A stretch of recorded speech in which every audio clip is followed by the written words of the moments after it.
PHL 17 presents In Focus, a look at the issues affecting the Philadelphia region. Now your host, Steve Highsmith. How different would life be for many of us in our communities if we as teenagers understood how money works, the ins and outs of investing and savings, and the do's and don'ts of credit? There is an organization based in the Philadelphia region that is accomplishing that very goal of educating young people about financial decisions and how to handle credit. Good morning, I'm Steve Highsmith and welcome to In Focus. Most elementary and secondary schools do not require financial education. Nearly half of all college students carry credit card debt, and the average credit card debt for college seniors, nearly $3,000. The Foundation for Adolescent Credit Education, or FACE, teaches personal finance, it teaches about debt, credit, and how to reach financial stability. Its focus is on teens. So can this be avoided? Is what they learn in elementary school, middle, and high school critical to their financial well-being? With me now are Chris Palermo, founder and executive director of FACE, the Foundation for Adolescent Credit Education, and Dr. Anthony Barber, director of financial education at FACE. Thank you both for being here. Appreciate it. Thank you. So Chris, how undereducated will you say teenagers are? In today's world, only 4 states in our country require a financial literacy education requirement. All the other states have it in part of their education, but not as a requirement. So the lack of financial education in the country today is excessive. If you interview college students today, a recent survey done in 2009 said that 82% of all college students would have liked to learn about financial literacy while they were in high school, before they had the credit cards in their hands at the universities, and learn how to handle the debt that they're going to incur while they're getting their education. And based upon that college finding, it makes me think that they're also not getting that education from their parents. It all starts at home, they say, but not every parent is qualified to teach their kids about money and finance. Some better than others, some are excellent at it, some are poor at it. If we have a requirement at the school level, especially at the high school level, then we can guarantee that all kids will at least learn how to handle their finances in the future and be on a path to financial stability. It's fair to say that most parents try to insulate their kids from their financial situations. In other words, most parents don't say, hey, here's my paycheck, look how much I netted, and here's what went to taxes, and here's what our budget is. Most parents don't go through all that for either privacy reasons or, as I said, they want to protect the kids. Sometimes the news isn't good, so they don't do that. Right. So there are a lot of different, so the schools need to give this kind of education, or it needs to come from the outside. Now, FACE is that outside nonprofit organization that recognizes that there's a problem here. Tony, what's the first thing that you encounter when you're in a classroom and you have these young people in front of you? I think just the curiosity when it comes to money, because students know what money is, but they don't necessarily know how it works, especially when it comes to credit. So it's always fun to see the curiosity and the excitement that comes from, well, my mom has a credit card. What does it do? What do we do with that? And then you get into the conversations, and this is how it works. And you get that aha moment, like, oh, you mean I have to pay more? Yes, you have to pay more and more and more and more. There really is that either lack of understanding or ignorance about the fact that the credit card is not free money. The credit card is not free money. Chris says that all the time. In fact, it's expensive money. It's very expensive. Very expensive.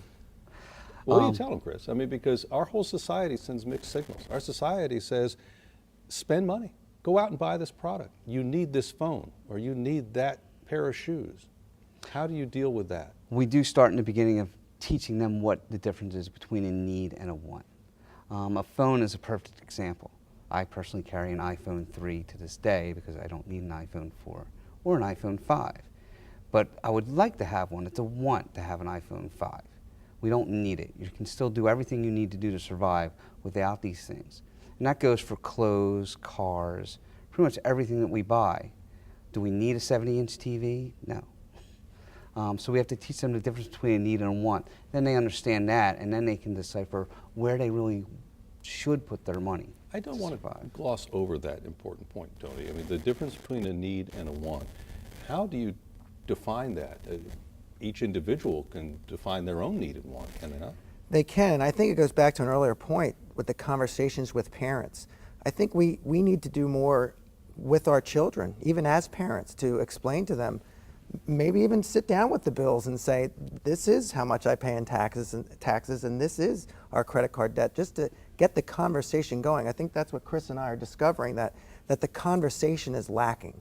just having the conversation about money, about credit, and about the stability of you as an individual person, and what you really, really need to survive versus things that are on your wish list. And what do you advise them in, what, is there a metric for deciding what you need and what you want? Can your needs change and your wants change? I guess your needs don't change, but your wants change depending upon how much you make?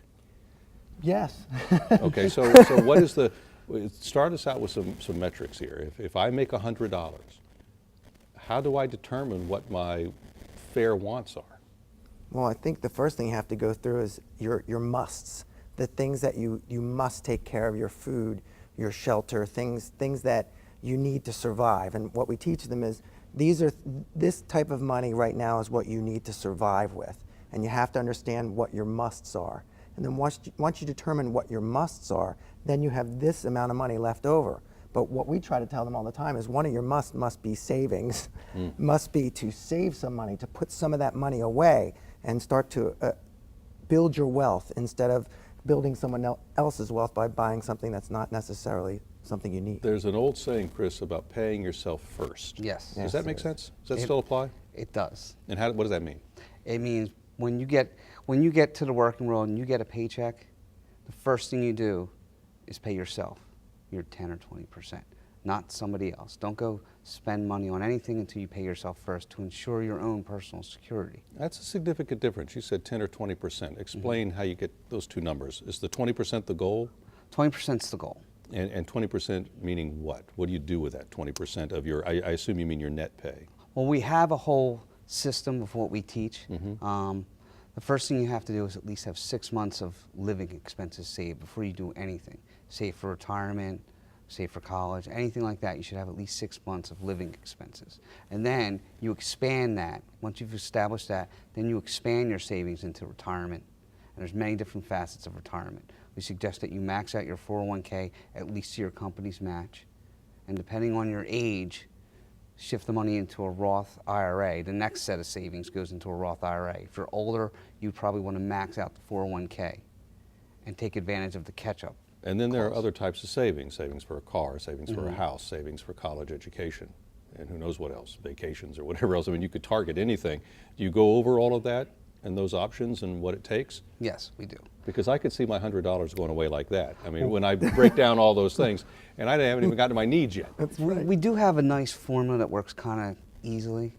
And by personal experience, I was able to figure this out on my own finances. If I max out my 401k and then I max out my Roth IRA per year, the amount I'm allowed to put in it, and then the taxes come out of my paycheck, I'll be left with approximately 50% of my gross. So if I can live, food, gas, clothes, live on 50% of my gross, energy, everything we need to pay for, because all my other savings is already going. So if I got $5,000 a month, if I can live on the $2,500, because that's what's left after I put all that money into savings, then I can achieve my goals. And I think too, well, Chris has done wonders to help just my family, let alone so many thousands of students.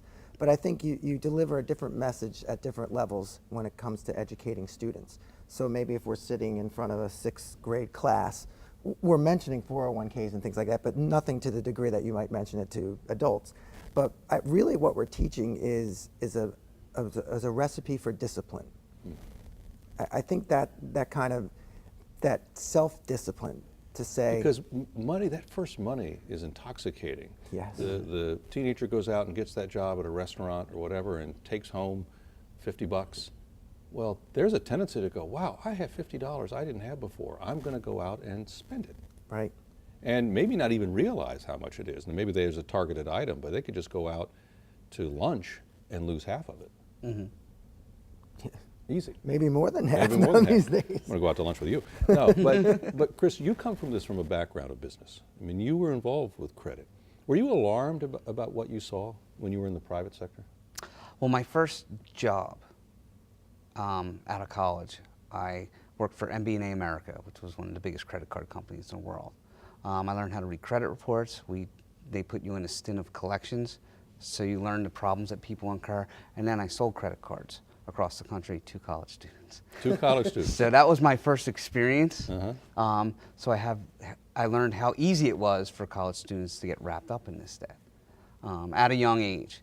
And then I expanded into the private sector in the mortgage industry, and I see these same college students coming back to try to qualify to buy a home. And then you see all the credit card debt that they incur, and it stops some of them from actually being able to buy a house. It stops some of them from getting a better rate on their car loan because they've had credit problems and couldn't make the payments when they were in college. So it was a vicious cycle. Is there a solution to this, though? I mean, some of them, I've talked to some of them over the years, and some people will say to me, you know, my parents didn't have money. I did get accepted into a college. I'm not going to the most expensive college in the world, but college is so expensive. I need the credit card just for my expenses to keep going, whereas the rich kid in the dorm room next to me doesn't have that problem. What am I supposed to do?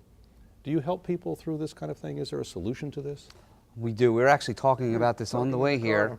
I recently met a young college student whose student loans do not cover her full tuition, and her parents couldn't sign a student loan for her to cover that difference, and she had to put the rest of the tuition, not just living expenses anymore because college is so expensive, the rest of the actual tuition on her credit card just as she keep going to school. And I said, well, what is your plan to pay it off? She says, I'm going to live as cheaply as possible until I pay it off, and then I'll look to do something else. But her plan is to live at home, save as much money as she can, and keep her expenses as minimal as possibly can be till that debt's paid off, because she knows it's going to be large. So she's creating a hurdle in one sense, although you could argue it's partially created for her. But we have a system that's allowing her to get into trouble if she doesn't have a lot of discipline with this. And you're certainly not advising people to put their college education on their credit card. No. No, big no to that, generally. No, absolutely. We prefer they work while they're going to school to help pay for those increasing costs of college. Education is needed today. We all need to get an education, a good education, in order to get a good job, have a successful career, and achieve all the things that we want to achieve, but that's at a cost. There are ways you can minimize that cost, and one of them is not to take on credit card debt to pay for those expenses. I want to talk more about this advice and what FACE specifically is doing and how people can access your minds on this issue. More on preparing young people for life ahead on In Focus on PHL 17. Stay tuned.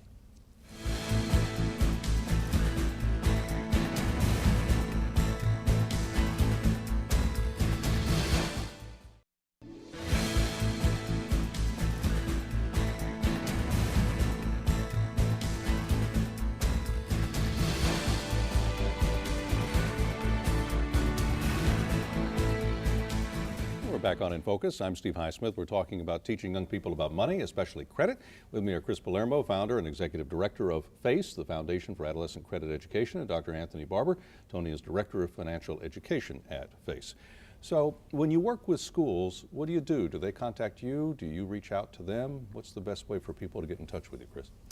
We contact the schools that we want to try to get into. Schools also contact us after they hear about our program from other teachers.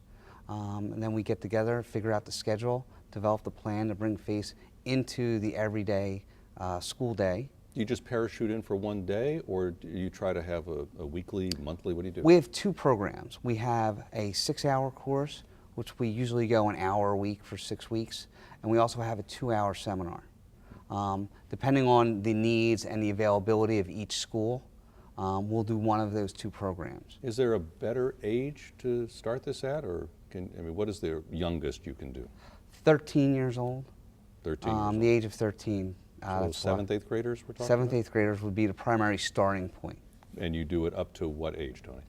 Gosh, we would, adults, whoever need, We're all adolescents when it comes to money education. Well, let's talk about credit. Tony, is credit bad? What do you tell people? Is that your message, credit is bad, or is it just how you use it? What do you tell them? Well, credit is not bad in a sense that there are things that we may need credit for, like buying a home, but again, that discipline when it comes to credit and understanding how credit works.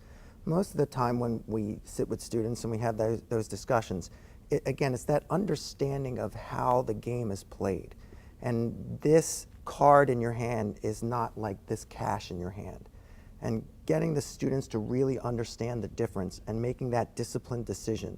That if this is a must, you must have this for necessity.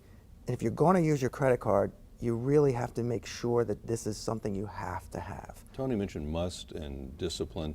When you go in front of a classroom, do you have any examples that you give them? One of the examples that we use when I get into the classroom, I ask all the students, Abercrombie's having a 30% off sale on all their clothes this weekend. Are you going? 70% of the students raise their hand and say, yes, I'm going. I say, why? It's cheap, it's on sale, it's 30% off. I said, but do you need anything?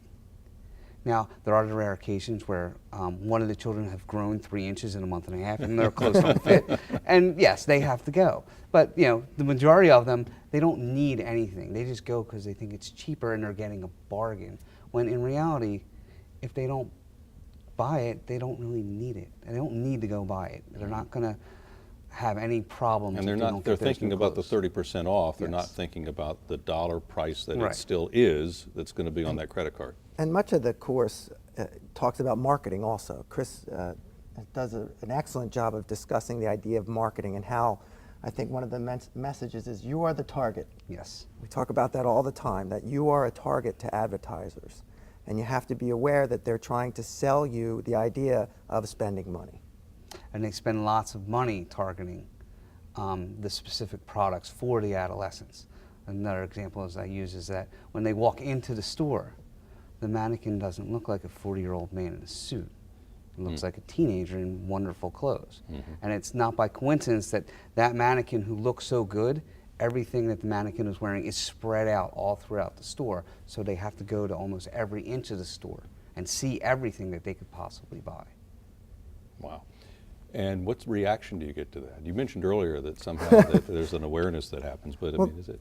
Yeah, sometimes the students are like, they don't believe us at first. We're like, no, really, this is how it works. And then you'll see the teacher, you know, sitting there and saying, listen to those guys, they know what they're talking about.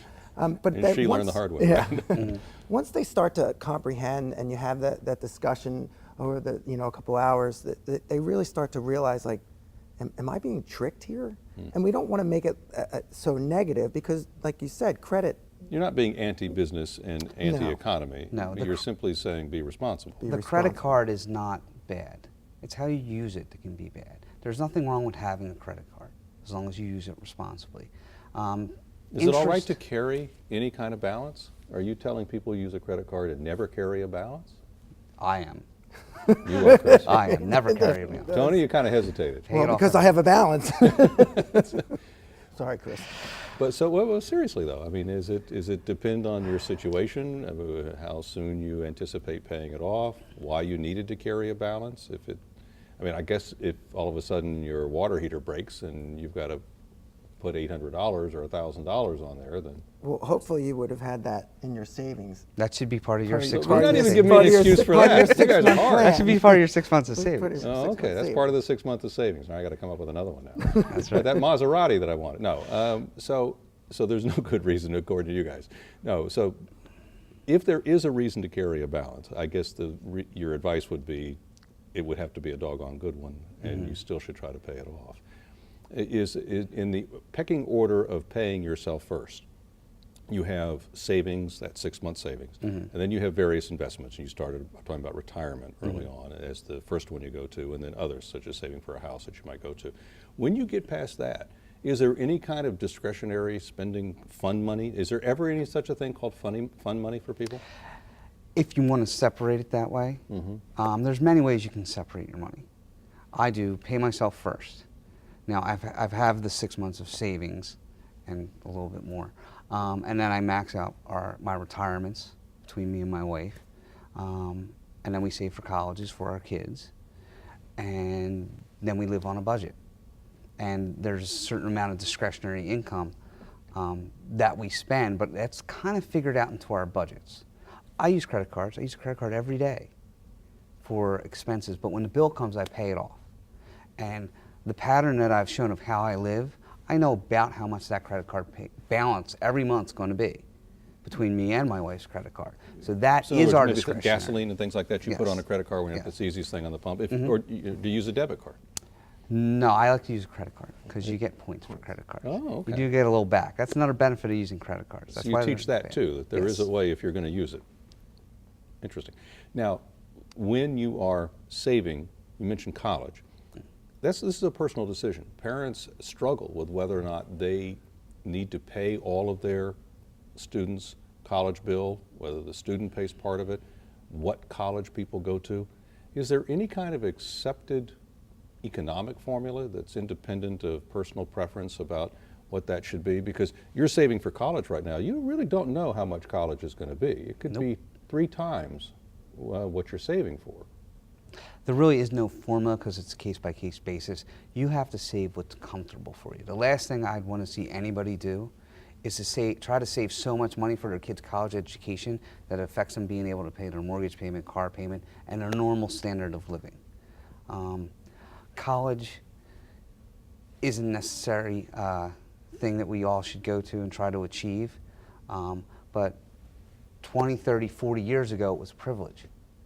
Not everybody had to go to college to achieve the things they wanted to achieve in life. And to some degrees that's the same today, but you don't want to hurt your standard of living because you're saving too much for your kid's college. It's not wrong that you can't pay 100% for your child. Your class has to be one of the most popular classes in all of school that these students take. More on this in a moment. More on teaching teens about credit and investing, even just staying afloat ahead on PHL 17. Stay tuned.